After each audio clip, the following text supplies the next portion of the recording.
name's Kristen Beck. I'm a Diplomacy and World Affairs major. I'm from Seattle, Washington. What surprised me about coming here was I love New York. All the typical stereotypes, I'm from the West Coast, so I have all those East Coast stereotypes about you always have to wear a black coat and people are so stuck up and all that. I really have loved how diverse it is. I've spent time in other countries where you hate the fact that everyone is the same, and I like riding the subway and looking around and knowing that this is probably the most diverse place in the entire world, this New York subway.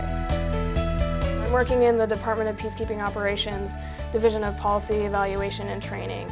And the purpose of this division, it contains the best practices division of peacekeeping. Basically what they do is they look at peacekeeping operations and they try and collect best practices that can be followed in the future. We're living at the 92nd Street Y, and it's sort of like dorm-style housing.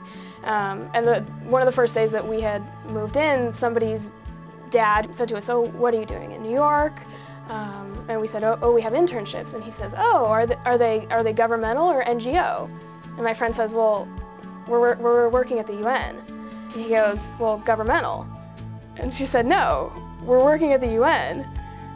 And he says, "So governmental?" We're like, "No."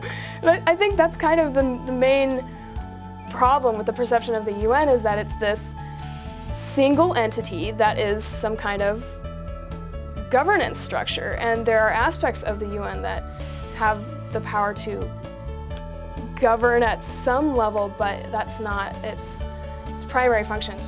There are so many pieces of the UN, and there are so many different interests involved, and there is no single UN that you can understand as a governing body.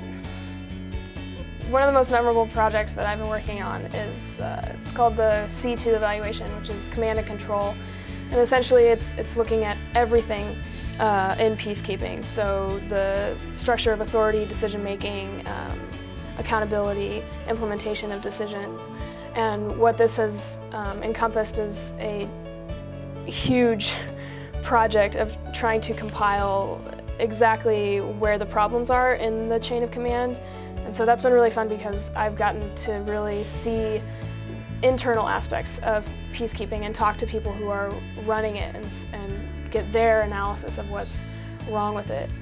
And that's been really, really interesting.